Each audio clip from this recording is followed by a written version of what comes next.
오늘은 변화주일입니다. 사실 변화주일 하면 우리가 그동안 여러 차례 설교를 드렸고, 변화주일에 해당하는 말씀은 그렇게 성경에 많지 않습니다. 우리가 그러다 보니까 변화주일을 너무 잘 안다고 생각하고 그 이상 알려고 하지 않는 그런 경향도 있는 듯합니다. 오늘 이 말씀을 통해서 우리가 다시 한번 이 변화산에서 일어났던 그 사건이 우리에게 어떤 의미를 갖게 되는지를 돌아보았으면 좋겠습니다. 제목을 다 함께 읽어보도록 하겠습니다. 하나님이 변화시킨 피조 세계의 새로운 의란, 그리스도의 사랑이 나를 강권하시는 하나님 안에 그리스도의 십자가 죽음. 아멘. 오늘의 말씀을 보면 먼저 누가복음 9장 28절에 그 유명한 변화산 사건에 관한 일이 기록되어 있습니다. 28절 다 같이 읽겠습니다. 이 말씀을 하신 후 8일쯤 되어 예수께서 베드로와 요한과 야고보를 데리고 기도하시러 산에 올라가사 기도하실 때 용모가 변화되고 그 옷이 휘어져 광채가 나더라. 30절 문득 두 사람이 예수와 함께 말하니 이는 모세와 엘리야라. 31절 영광 중에 나타나서 장차 예수께서 예루살렘에서 별세하실 것을 말할세. 아멘. 우리가 그 뒤의 이야기는 다 읽지 않았지만 이 이야기는 너무나 잘 알고 있는 내용일 겁니다. 아마 이 내용을 모르시는 분이 없겠죠. 이 뒤에 어떤 일이 벌어졌죠? 초박셋을 짓자고 그런 이야기를 하고, 그리고 나서 예수님께서 다시금 예수님만 남으시고 나머지 이 모세와 엘리야는 사라지는 사건도 발생했습니다. 그런데 이 사건이 왜 중요하냐면 이 마가복음부터 마가복음, 누가복음에 이르기까지 마가복음, 마태복음, 누가복음은 사실 마가복음을 근간으로 해서 기록이 되었고 요한복음 조금 색다르게 구성되었습니다. 그래서 요한복음을 제4의 복음서라고 해서 이 공간복음 3개와는 구분을 지으려고 합니다.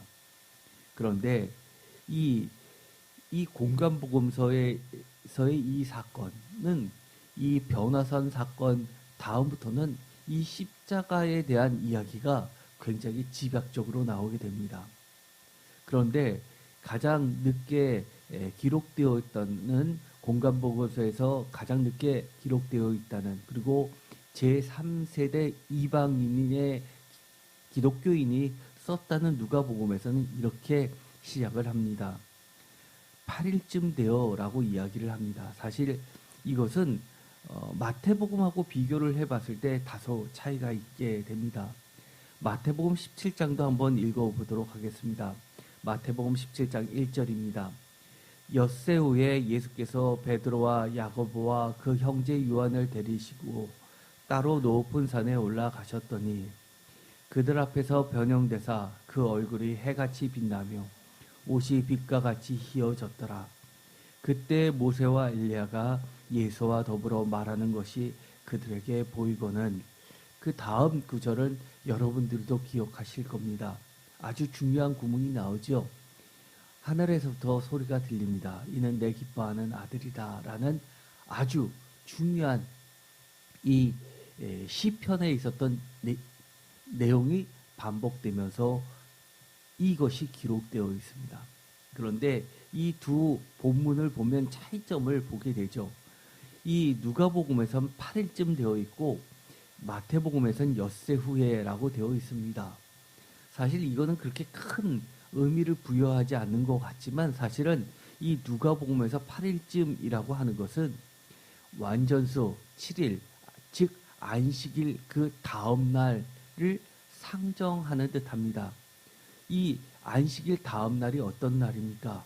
예수께서 부활하신 주일입니다. 즉, 이 변화산의 사건 29절에 있는 것처럼 용모가 변화되고 그 옷이 휘어져 광채가 나는 이 사건은 바로 부활하신 예수님을 그려내고 있는 것이 누가 신학이라고 할 수 있습니다. 반면에 마태복음은 보다 마가복음에 가깝기 때문에 마가복음에서 철저히 이야기하는 십자가 신학을 그대로 견지하고 있습니다. 그래서 엿새 후에라는 것은 완전수 7, 즉 주님께서 모든 것을 새롭게 창조하시는 새 창조에 부족한, 여전히 우리가 죄 가운데 있고 불완전한 세계를 옛 피조 세계를 치유하시기 위해, 고치시기 위해, 죄를 담당하시기 위해 돌아가시는 바로 예수님의 십자가 사건을 보다 중점적으로 염두에 두고 있는 것 같습니다. 어쨌든 간에 이 내용도 두 개가 비슷하지만 마태복음에서는 변형대사라고 되어 있는데 누가복음에서는 변화되어라고 이야기해서 무엇인가 약간의 뉘앙스 차이가 있게 됩니다. 하나는 형태, 또 하나는 변화, 질적인 변화를 보다 강조하는 듯합니다.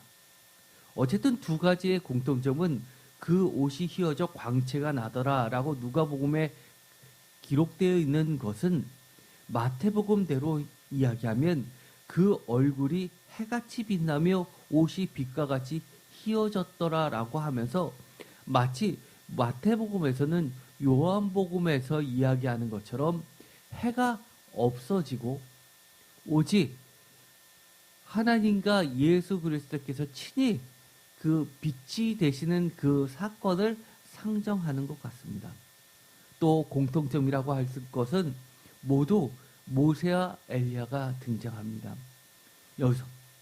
여기서 모세와 엘리야라고 하는 것은 여러분들이 그동안 교회에서 익히 들어왔던 모세 오경과 선지서를 이야기하면서 옛 계명, 즉 옛 세계를 지칭하고 있습니다.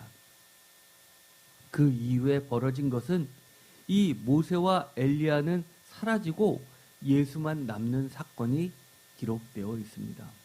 그렇다는 이야기는 어떤 이들은 이 구약이 사라지고 신약, 즉 예수님의 새로운 신약만이 새로운 약속인 것처럼 이야기하시는 분도 계시지만 제가 보기에는 이것은 이 구약, 즉 모세오경과 그리고 선지서에서 약속된 모든 것들이 예수로 인하여 예수에 의해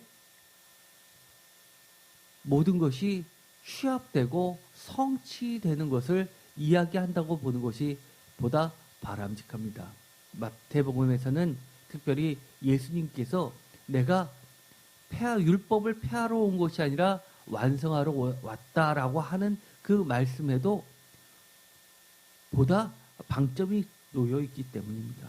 그리고 우리가 지금까지 구약도 우리 기독교의 중요한 성경, 하나님이 책정하신 신약과 마찬가지로 옛 약속들을 우리의 경전으로서 성경으로서 받아들이고 있는 것을 볼 때 이것은 없어진 것이 폐하여지는 것이 아니라 바로 예수에 의해서 모든 약속들이 성취되는 것으로 보는 그 연속성상에 있는 하나님의 커다란 하나님 나라의 완성하는 그 도상으로 보는 것이 바람직할 것 같습니다. 물론 개신교 역사상 우리가 잘 알고 있는 것처럼 율법이 마침이 되었다라고 해서 마치 사라진 것처럼 해석하는 자들이 많이 있지만 요즘에는 새로운 관점에서 그것이 마침이라고 보기보다는 목적으로 봐야 한다라고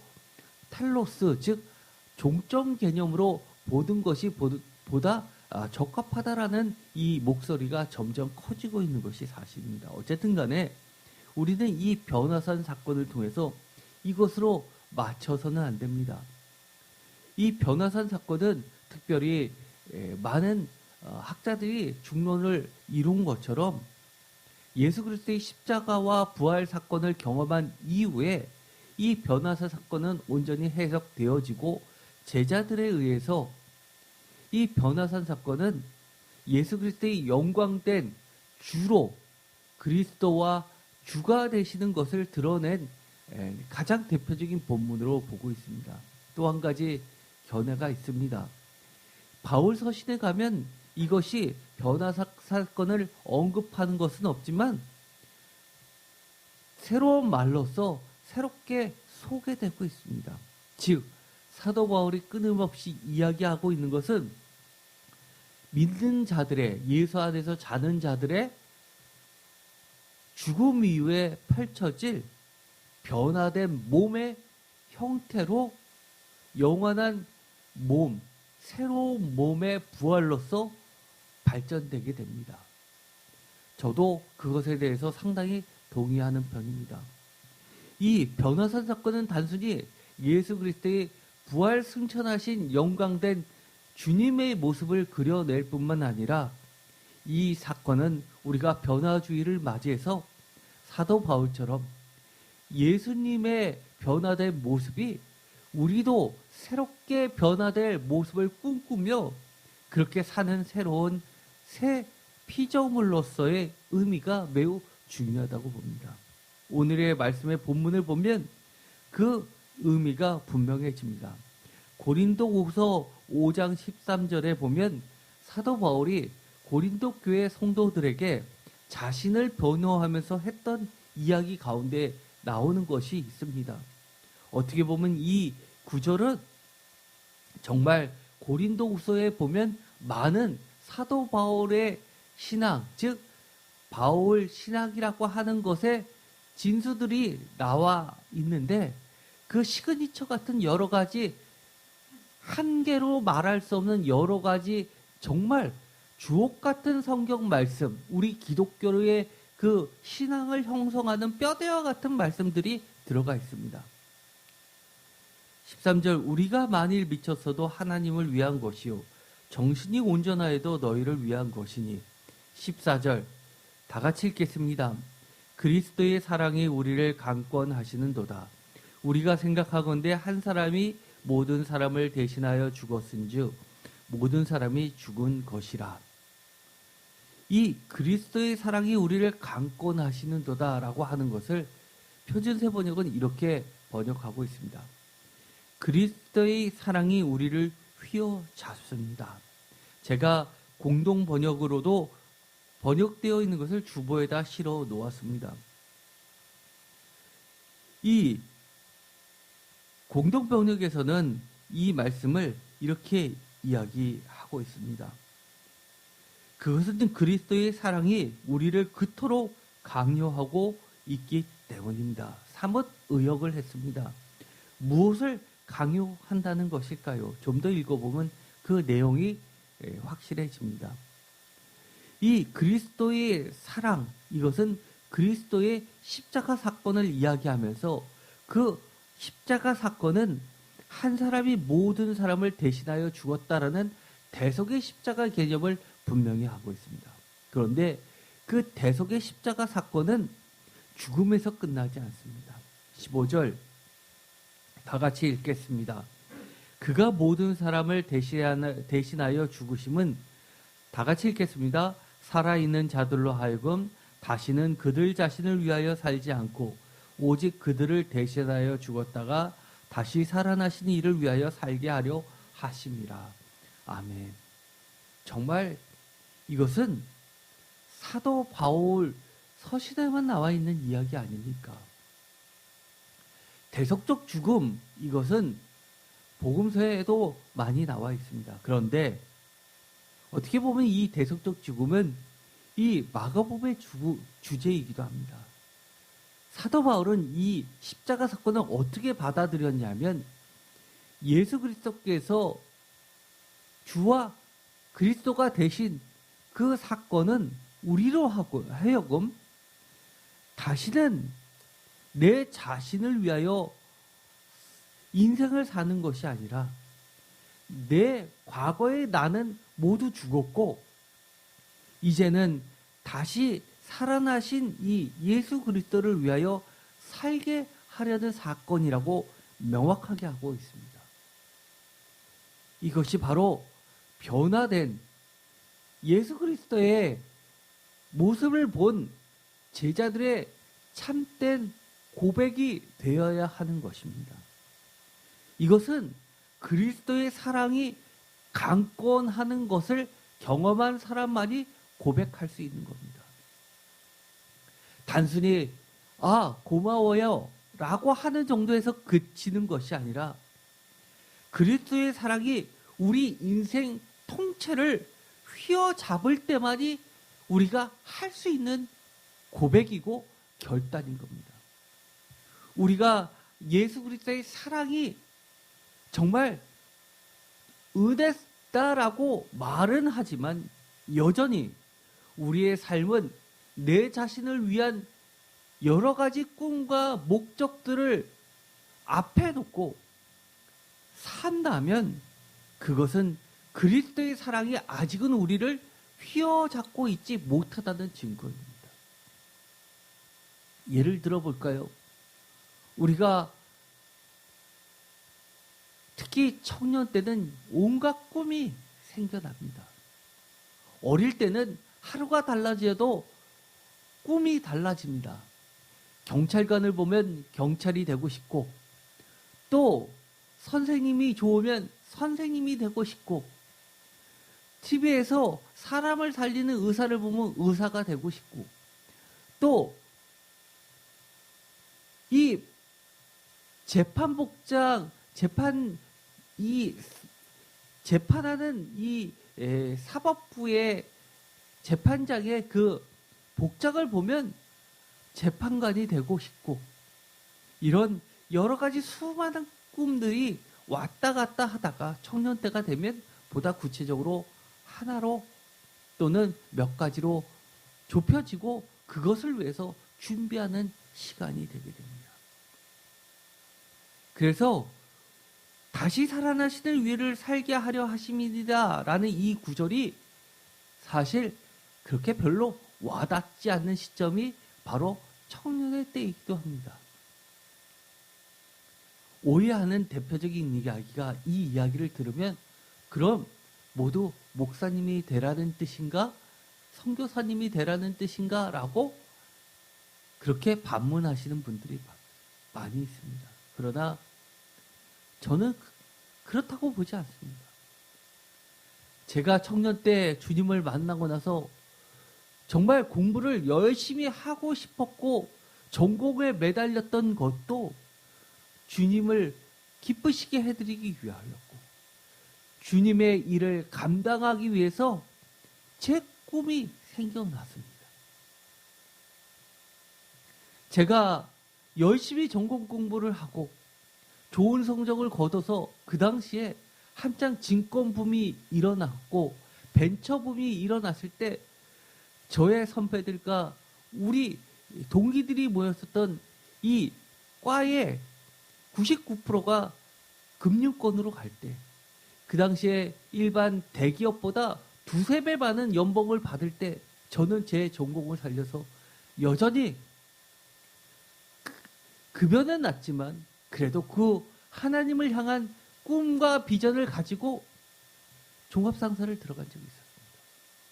그리고서는 많은 출장을 다니면서 온 세계를 하나님의 나라로 만들고 싶었습니다. 항상 출장을 다닐 때마다 선교사님을 만나고 교회를 찾아갔고, 그리고 선교 헌금을 하면서 그 온 세계에 흩어진 하나님의 백성들을 두 눈으로 보았고, 선교사님의 기도 제목들을 함께 나누면서 주님의 심정을 배워나갔습니다. 그런데 지금은 먹고 사는 문제가 과거보다는 많이 이 땅이 좋아진 것 같은데, 먹고 사는 문제에 매달리는 꿈들이 과거보다는 더 절대적이 된 듯해서 마음이 한편으로는 무겁습니다. 교회의 설교는 어느덧 정말 우리가 잘 먹고 잘 사는 나의 꿈을 이루는 데 필요한 예수 그리스도의 그 사랑만을 강조할 뿐이지 정말 사도 바울이 이야기한 것처럼 우리 모두는 그리스도의 십자가 죽음을 통해서 다 죽었다라는 이야기는 찾아볼 수 없게 되는 듯합니다. 더 나아가서 그가 모든 사람을 대신하여 죽으심은 살아있는 자들로 하여금 다시금 그들 자신을 위하여 살지 않고 오직 그들을 대신하여 죽었다가 다시 살아나신 이를 위하여 살게 하려 하심이라는 설교 또한 들어보기 어렵습니다. 마치 이런 이야기를 하면 우리가 무슨 대단한 희생을 강요받는 듯합니다. 그러나 사도 바울은 이것을 희생이라고 이야기하지 않습니다. 14절에 이 말씀을 다시 한번 읽어보도록 하겠습니다. 그리스도의 사랑이 우리를 강권하시는도다. 아멘, 할렐루야입니다. 그는 조금도 이것이 내 희생이라고 이야기하지 않고 그리스도의 사랑이 우리를 휘어잡기 때문에 우리가 그것에 대해서 어떻게 변화되고 그것에 대해서 우리가 반응하는지를 이야기할 뿐입니다. 여러분들은 그리스도의 사랑이 강권하신다면 어떻게 반응하시겠습니까? 그리스도의 십자가 사건이 사도 바울에게 미친 영향이 곧 나에게 미친 영향이 되기를 간절히 소망합니다. 고린도후서 5장 17절에 보면 그리스도의 십자가 사건이 사도 바울에 미친 영향을 이렇게 정말 주옥 같은 중요한 말로써 대변해주고 있습니다. 5장 17절 다 같이 읽겠습니다. 그런즉 누구든지 그리스도 안에 있음은 새로운 피조물이라. 이전 것은 지나갔으니 보라 새 것이 되었도다. 아멘. 얼마나 위대한 고백입니까? 이것은 하나님의 선언이 되었습니다. 한마디로 이야기해서 우리는 새로운 피조물이라고 이야기합니다. 표준 세번역은 이것을 이렇게 번역합니다. 누구든지 그리스도 안에 있으면 그는 새로운 피조물입니다. 옛것은 지나갔습니다. 보십시오. 새 것이 되었습니다. 주보에도 제가 공동 번역을 실어 놓았습니다. 고린도후서 5장 17절 공동 번역으로 주보에 있는 것을 다 함께 읽어보겠습니다. 누구든지 그리스도를 믿으면 새 사람이 됩니다. 낡은 것은 사라지고 새 것이 나타났습니다. 아멘. 여러분들은 이제 새 사람입니까? 우리가 교회에서 성도님들에게 여러분들은 새 사람입니다 라고 이야기하는 것을 너무 많이 듣다 보니까 여러분은 새 사람입니까? 거듭났습니까? 라고 물어보면 여러분들은 모두 다 그리고 많은 교인들은 누구나 다 이렇게 이야기할 겁니다. 우리는 새로운 피조물입니다. 우리는 거듭났습니다. 라고 이야기할 겁니다. 그러나 한번 제가 질문을 해볼까요? 하나님께서 계획하셨던 이 새 것 또는 새 피조물 또는 새 사람이 여러분들의 모습이십니까? 여러분의 모습을 기준으로 하나님이 그 모습, 여러분의 모습대로 세상을 바꾸시기 위해서 예수 그리스도를 십자가에 달려 돌아가시게 하셨습니까? 저는 제 자신을 보면 전혀 그렇지 않습니다. 물론 여러분도 그렇고 저도 그렇고 우리의 모습 중에서 어떤 모습은 새 사람의 모습이 분명히 있습니다.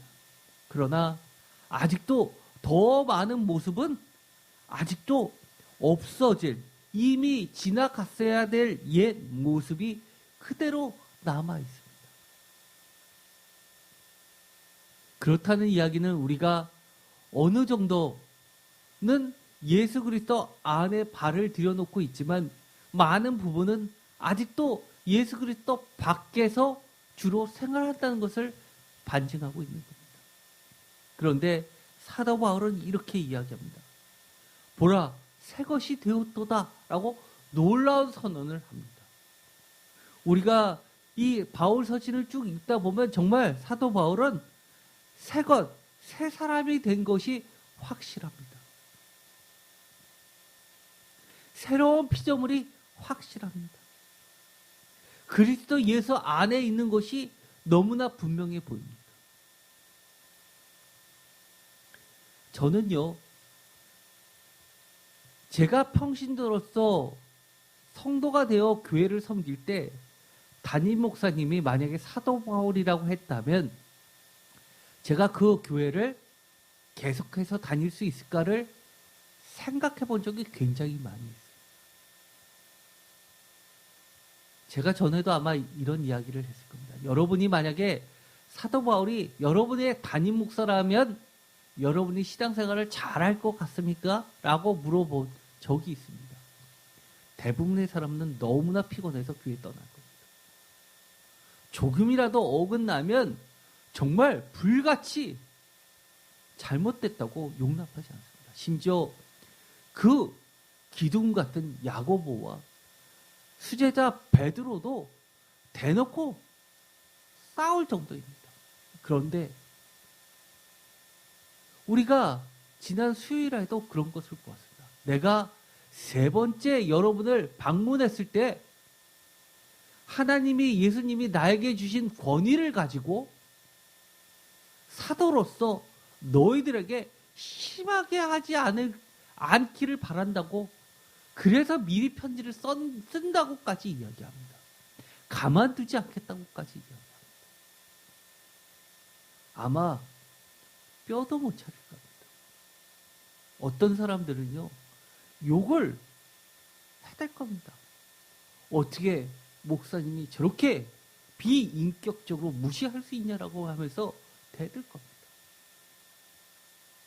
고린도후서에 보면 그러한 모습들이 너무너무 많이 나오지요. 예를 들어서 글에는 힘이 있지만 설교는 못해. 말에는 능력이 없는 것 같아. 그리고 심지어 이런 말도 합니다.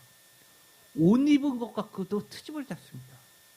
옷이 입은 것이 너무나 누추하다고 자신들이 입고 있는 그런 화려하고 부유한 그것과 너무나 대조적이라고 그렇게 비난을 합니다. 목사가 좋은 옷을 입으면 뭐합니까? 목사가 연예인처럼 그렇게 화려하게 장식하면 뭐합니까? 이 설교의 강단이 무슨 무대입니까? 없어질 것들에 대해서 너무 매달리지 마십시오. 이렇게 이야기하지 않습니까? 그런즉 누구든지 그리스도 안에 있으면 새로운 피조물이라. 17절 후반절을 다 같이 읽겠습니다. 이전 것은 지나갔으니 보라 새 것이 되었도다. 이전 것은 지나갔다고 하는데 지나간 버스 쫓아가서 어떻게든 타려고 하는 것이 우리의 모습 아닙니까?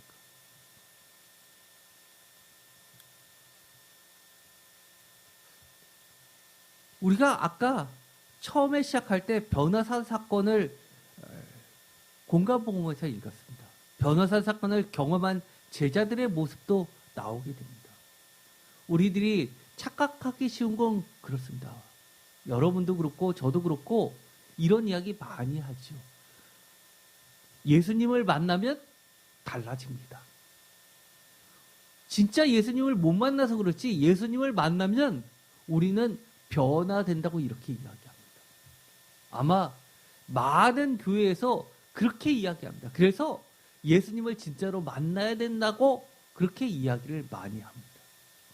그런데 예수님을 만났다고 예수님을 경험했다고 다 달라집니까? 여러분들은 예수님을 경험하지 못했기 때문에 예수님을 만나지 못했기 때문에 달라지지 않는 것입니까? 마태복음 17장에 보면 이렇게 되어 있습니다. 4절 베드로가 이미 변형된 예수님을 만났습니다. 그런데 이렇게 이야기합니다. 베드로가 예수께 여쭈어 이르되 주여 우리가 여기 있는 것이 좋사오니 만일 주께서 원하시면 내가 여기서 초막셋을 짓되 하나는 주님을 위하여, 하나는 모세를 위하여, 하나는 엘리야를 위하여 하리이다. 이것이 보통 우리들의 모습입니다. 사도 바울의 반응과 차이가 어떤 것이 있을까요? 사도 바울은 변화된 예수, 부활하신 예수를 만나고 나서, 경험하고 나서 어떻게 됐습니까? 이전 것은 지나갔다고 이야기합니다. 세상의 지혜는 모두 다 똥이라고 이야기합니다. 내가 그리스도의 십자가 외에는 어떤 것도 알기를 원치 아니하다고 이야기합니다.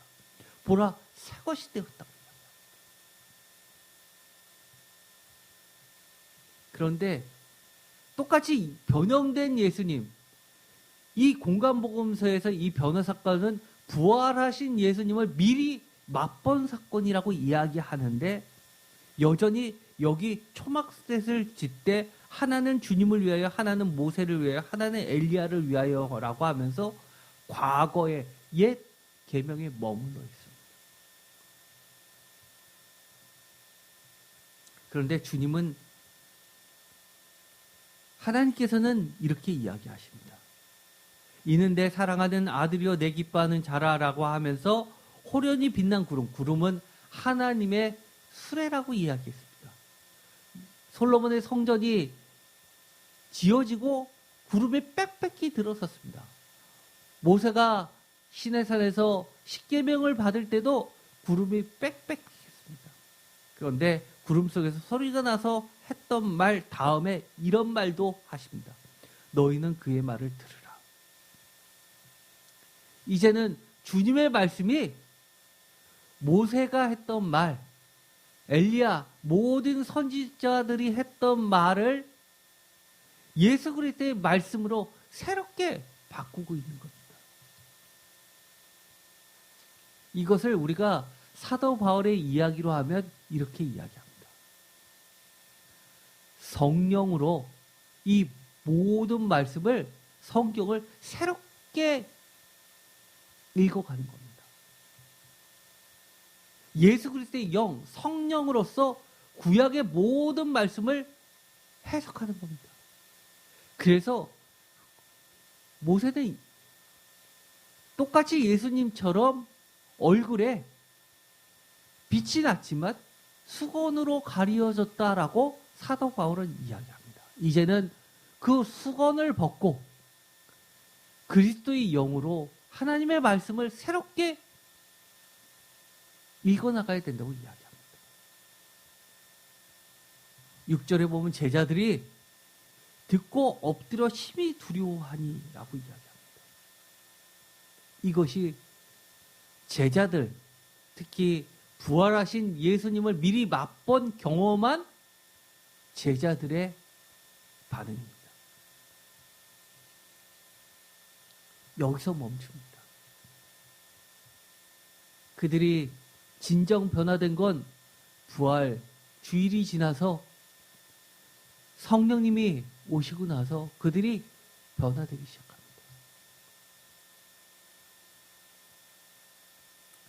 우리들도 여전히 예수님을 교회에서 만났습니다. 삶 속에서 주님을 만났습니다. 그러나 여전히 우리는 새로운 피조물 세계에 있는 것이 아니라 이미 지나간 그 세계 속에 머물러 있으면서 나는 새 것이라고 착각하면서 살 때가 너무 많이 있습니다. 고린도후서 5장 17절 정말 주옥 같은 말씀이시죠. 그런즉 누구든지 그리스도 안에 있으면 새로운 피조물이라 이전 것은 지나갔으니 보라 새 것이 되었더라. 새 것, 새로운 피조물의 구체적인 예는 무엇일까요? 그리스도 십자가 죽음 속에 숨겨져 있었던 그 비밀이 계시된, 즉 진리는 하나님의 의라는 겁니다. 어떤 하나님의 의일까요? 고린도후서 5장 19절에 보면 사도 바울은 계속해서 설명을 해주고 있습니다. 곧 하나님께서 그리스도 안에 계시사 세상을 자기와 화목하게 하시며 그들의 죄를 그들에게 돌리지 아니하시고 화목하게 하는 말씀을 우리에게 부탁하셨습니다. 이 말씀을 읽으면 많은 이들이 나 그거 알아. 쉽게 말해서 사형리 처음 그 전도 노방전도 할 때 배웠었던 그 사형리에 나왔던 얘기 아니야. 그거 기초 중에 기초 아니야라고 이야기할지 모르지만 하나님께서 화목하게 하시는 그 사건, 이것을 이렇게 이야기하고 있습니다. 19절 다시 한번 읽어볼까요? 보라색으로 제가 쳐놓은 부분이 있습니다. 하나님께서 그리스도 안에 계시사 세상을 자기와 화목하게 하시고. 우리는 아직도 많은 학자들이 이렇게 이야기합니다. 하나님께서 그리스도 안에 계시사라는 이 말씀을 하나님께서는 그리스도 안이 아니라 온 세계에 계시다라고 주장하시는 신학자들도 너무너무 많습니다. 그래서 모든 종교가 통한다라고 다원주의로 이야기합니다. 그러나 저는 그것에 동의하지 않습니다.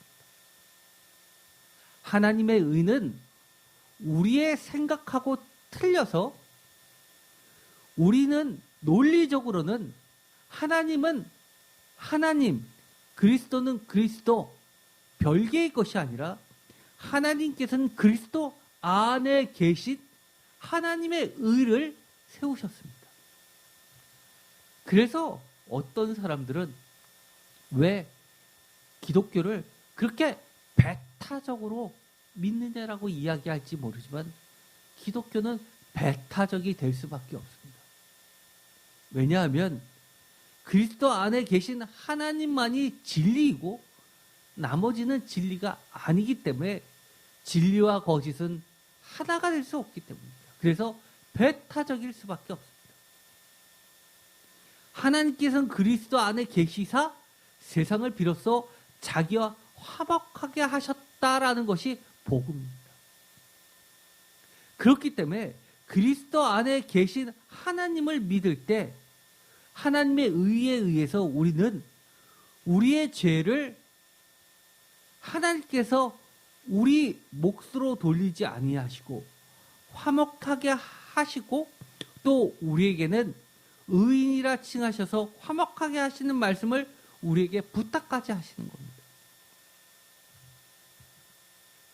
이것이 바로 기독교의 핵심입니다. 그러므로 우리가 그리스도를 대신하여 사신이 되어 하나님이 우리를 통하여 너희를 권면하시는 것 같이 그리스도를 대신하여 간청하노니 너희는 하나님과 화목하라. 바로 20절의 말씀인데 이 20절의 말씀은 언어의 유의가 들어가 있습니다. 그리스도라는 이 말은 어떤 뜻입니까? 기름 부음 받은 자, 메시아입니다. 구약에서 기름 부음을 왜 받습니까?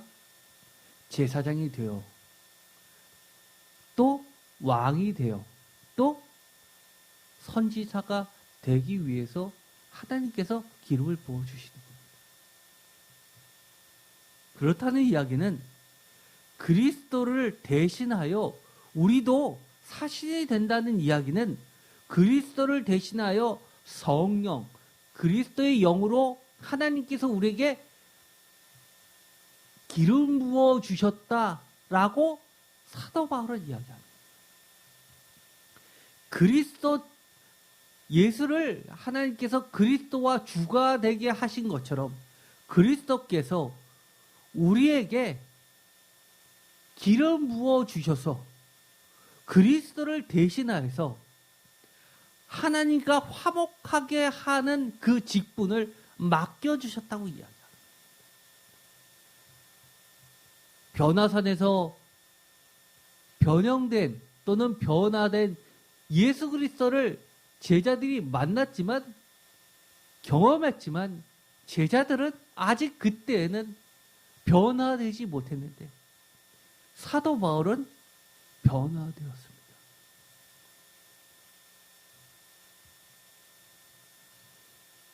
어떻게 변화되었습니까? 지금까지 창조된 모든 세계를 토라, 모세오경과 선지서의 눈으로만 바라보고 읽고 해석해왔던 그 옛 세계관에서 벗어나서 이제는 예수 그리스도의 시각으로 성경과 이 피조 세계를 바라볼 수 있게 되고 예수님 또한 바라볼 수 있게 되었습니다. 예수님을 세상 사람들은 하나님의 아들, 하나님의 선지자 정도로, 하나님의 예언자 정도로 보는 사람들에서 벗어나서 예수 안에 하나님을 보게 된 겁니다.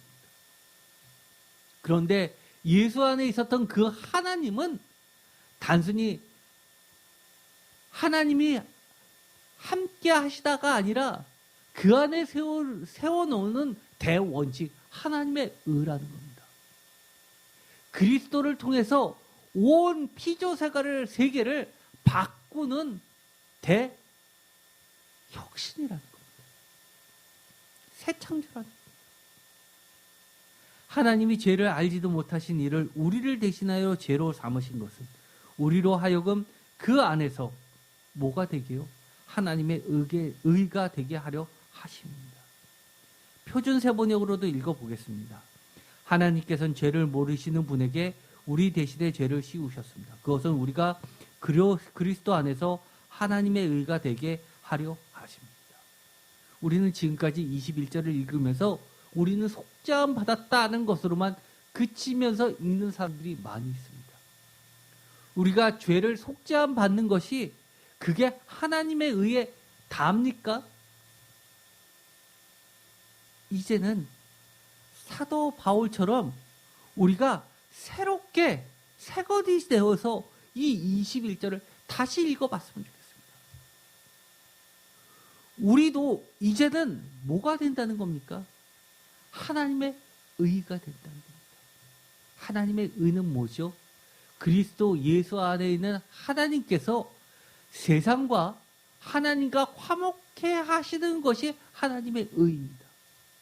즉, 우리 안에 계신 하나님께서 우리 안에 계신 예수님을 통하여 세상과 예수 그리스도를 세상과 사람들과 하나님을 화목해 하시는 그 하나님의 의가 되게 하신다는 겁니다. 그런데 우리는 여전히 어떻게 살고 있습니까? 내 꿈을 이루기 위해서 예수님 믿지 않습니까? 내가 복받기 위해서 교회 다니지 않습니까? 내가 번 돈 그 중에서 11조만 했으면 나는 다 했다라고 생각하고 있지 않습니까? 그러면서도 전혀 두려움이나 부끄러움 없이 내가 수고해서 번 돈 어디다 갖다 바치냐는 그런 소리 해대지 않습니까? 그런데도 아직까지도 부끄러움을 모르고 회개를 못한다? 여전히 새로운 피조물 아닙니다. 새 것 아닙니다. 주님께서 돈에 대해서 무감각하신 분이 결코 아닙니다. 예수님의 비유의 절반이 넘는 것이 다 돈에 관련된 비유를 하십니다. 우리가 잘 알고 있는 것, 가이사의 것은 가이사에게, 하나님의 것은 하나님에게라는 그 구절을 모르시는 분이 없을 겁니다. 그런데요, 제가 전에 이야기했죠. 복음서는 맨 처음에 구두로 전달되는 것이 문서화됐습니다. 예수님께서 하셨던 말씀들을 기억하고 그것을 설교했고 그 교회에서 이루어지는 설교들을 모아서 다시 이 복음서를 기록했습니다. 그런데 이 가이사의 것은 가이사에게, 하나님의 것은 하나님에게를 많은 교회에서, 그리고 많은 성도들이 새 것이 되었다라는, 나는 새 사람이라고 하는 사람들이 어떻게 여전히 생각하고 있냐 하면, 그래, 세상과 하나님의 나라는 분리가 될 수밖에 없지. 우리가 이 땅에 살 때 세상 것은 지키면서 하나님도 믿어야지 라고 하면서 가이사의 것은 가이사에게 내고 하나님의 것은 하나님에게 내는 그런 삶을 살지 어떻게 이 세상의 삶에서 하나님의 나라에서만 사는 것처럼 살 수 있냐고 그렇게 항변합니다. 그러나 우리가 시편을 통해서 이 사성으로 되어 있는 구문들에 대해서 운율을 맞춰서 많이 배웠습니다. 이렇게 읽을 수 있습니다. 하나님의 가이사의 것은 가이사에게, 하나님의 것은 하나님에게 라고 A, B, C, D를 동일하게 읽을 수 있습니다. 또 하나는 이렇게도 읽을 수 있습니다. 가이사의 것은 가이사에게, 하나님의 것은 하나님에게 이렇게 읽을 수 있습니다. 아니면 가이사의 것은 가이사에게, 하나님의 것은 하나님에게, 또는 이렇게 읽을 수 있습니다. 가이사의 것은 가이사에게, 하나님의 것은 하나님에게 이렇게 읽을 수 있습니다. 주님은 어떻게 읽으셨을까요? 저는 이렇게 읽었다고 보고 있습니다. 가이사의 것은 가이사에게, 하나님의 것은 하나님에게. 이 뜻은 무엇일까요? 멀리서 들으면 어떻게 들리겠습니까? 가이사의 것은 하나님에게. 즉, 이 세상에서 우리가 이것은 내가 노력해서 이룬 것, 세상 것, 이것은 하나님이 주어주신 것, 하나님의 선물이라고 하는 것이라고 생각할지 모르지만 모든 세상의 것은 하나님의 것 아닌 게 있습니까? 11조, 10분의 1만 하나님의 선물이고 10분의 9은 내 것입니까? 내 노력입니까? 이 세상에 살 때 성공도 마찬가지입니다. 내가 성실하고, 내가 근면하고, 내가 똑똑하고, 내가 잘나서 90%는 내가 이룩한 성공입니까? 아니면 모두가 다 하나님이 하나님의 나라를 위해서 이 땅을 새롭게 창조하고 하나님과 화목하게 만들기 위해서 주신 하나님의 100% 선물입니까? 사도 바울은 우리에게 참된 변화는 이것이라고 이야기를 하는 겁니다. 우리가 그 안에서, 그 안이 누굽니까? 그리스도 안에서 하나님의 의가 되게 하시려는 그 놀라운 대창조의 원칙을 이야기하고 있습니다. 하나님의 의와 새로운 피조물의 관계는 무엇입니까? 하나님의 의란 새로운 피조물을 둘러싼 모든 새로운 세계를 구성하게 될 새로운 기준입니다. 즉, 하나님의 의에 벗어난 모든 피조물은 옛 피조물로서 새로운 세계의 정당한 구성원으로 들어갈 수 없으며 새로운 세계를 이해할 수도 없습니다. 그렇기 때문에 내 옛 사람의 생각으로 하나님의 성경책을 아무리 읽는다 하더라도 하나님의 말씀을 온전히 깨달을 수도 없는 겁니다. 예수님을 아무리 만나고 예수님께서 여러분들에게 기적을 베풀어 주시고 그 기적을 체험했다 하더라도 그 주님을 진정 이해할 수 없는 겁니다. 하나님의 의에 벗어난 모든 피조물은 다 지나갔습니다. 옛 피조물로서 새로운 세계에 결코 들어갈 수 없습니다. 천국이요.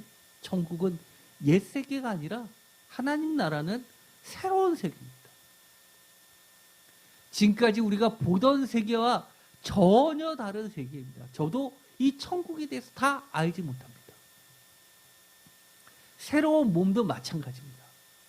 우리가 새로 있게 될 새로운 몸에 대해서 사도 바울이 이야기한 것, 그리고 요한계시록에 나와 있는 것, 그 이상으로 우리가 알 방법은 없습니다. 그러나 분명한 것은 새로운 세계는 분명히 존재하는데 옛 피조물로서는 그것에 들어갈 수 없다는 겁니다. 옛 사람으로는 들어갈 수 없다는 것만큼은 분명합니다.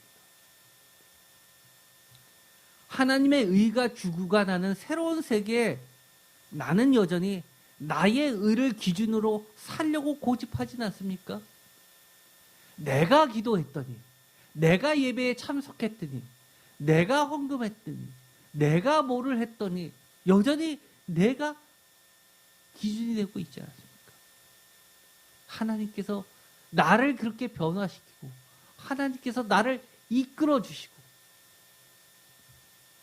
했었던 하나님의 의를 우리는 수용하고 하나님의 의에 의해서 우리 자신이 정말 나를 죽이는 매일매일의 삶을 살아야 되는 겁니다. 그래서 사도 바울은 나는 날마다 죽노라라고 고백하는 거 아닙니까? 그런데 틈만 나면 나를 앞세웁니다. 여전히 옛세계에 속해 있으면서 새 사람으로 착각하고 있지는 않습니다.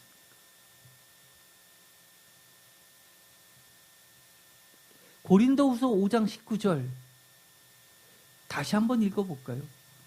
곧 하나님께서 그리스도 안에 계시사 세상을 자기와 화목하게 하시며 그들의 죄를 그들에게 돌리지 아니하시고 화목하게 하는 말씀을 우리에게 부탁하셨느니라. 새로운 피조물이란 무엇입니까? 예수 그리스도 안에 계신 하나님의 뜻, 하나님의 의, 그리스도 안에서인 하나님과 모든 피조물의 화목입니다.